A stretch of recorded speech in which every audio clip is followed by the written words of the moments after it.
Common time that couples get engaged is the stretch from November to Valentine's Day. So that makes the next few weeks and months a very critical time in that planning process, right? So if you are wondering where to start, our next guest here to walk you through it all. So please welcome to the PIX11 Morning News, Sarah Schreiber. She's the senior digital editor at Martha Stewart Weddings. So Sarah, good to see you this morning.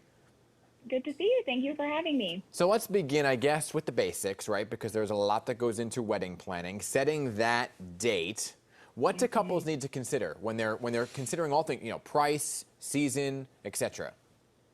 For sure. Okay, well, congratulations on getting engaged. Yes, the first thing you are going to want to do is set that date. So in 2022, unfortunately, choices are a little limited given the fact that 20% of couples in 2021 had to push their dates into this year. So we are kind of looking at a 2-in-1 wedding season.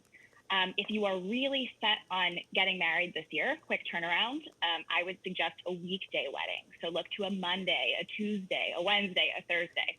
And if you really can't concede that Saturday peak date, I would look into 2023. Oh, wow. Okay. So, all right. So that's good advice there. Once you pick the date, though, right, then there comes this daunting task of the venue. Do I do it outside? Do I not do it outside? My best friends chose this gorgeous wedding and then venue, and then it rained. And they had to move it inside. So what advice do you have in terms of picking that venue? Okay. Well, yes, I think always good to choose a venue with a rain plan, right? But I think when we're thinking about the current situation right now, you want to start early on that venue search. You want to be flexible with your venue search.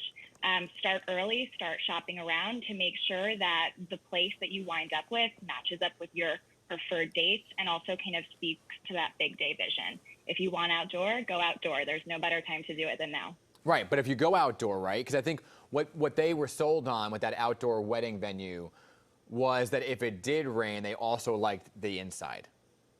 Wonderful. Right? So you have to make sure both are okay. Always a built-in rain plan. Absolutely. If you can do outdoor, you could do outdoor. You could do a tent. You can usually, depending on the weather, put up a tent out there. That should kind of save you in the case of, light rain. And then if you do walk away with a venue that has a beautiful interior, you know what? Kudos to you. That's gravy. Yeah, that is. So you have also to talk about, which are the flowers, the photos, so many things that we want to talk about here. So let's talk about this first. How should people go about choosing the right vendor, right? The competition is fierce. Some prices are higher than others. What are you looking for in the vendor?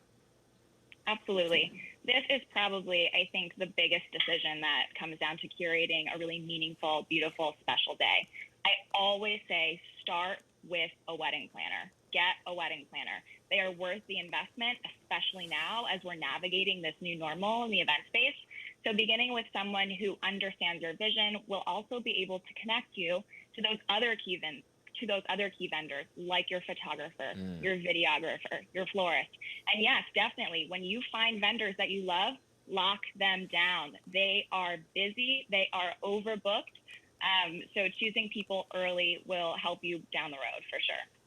Oh, very good. Okay, so and then there's this, I guess, idea that so many people are going to get married now because they put it off during the pandemic, right? And so what are you seeing in terms of wedding planning right now? Is it this big influx of people, I guess, and the competition is fierce to get that venue and lock down that date? How far in advance are you talking? Well, yes. I mean, I would say the competition is fierce. In 2022 alone, we are looking at 2.4 million weddings. That is a lot of weddings. That's per research from the Wedding Report. So yes, I think that there is competition. I think the competition is fierce. But that's why I think being really flexible with your venue, with your dates, considering you can get married on a Thursday and have a totally beautiful event. So, I mean, I think it's just about remaining open and kind of being flexible with those decisions. And, there's nothing wrong with an extended engagement. If you're not getting what you want in 2022, also, we're almost 3 months into 2022. So if you want to wait an extra year or so, there's nothing wrong with that. Extended engagements are perfectly normal. 2023 is much more open. So take a deep breath if you want to enjoy this engagement phase. Patience is a virtue, right?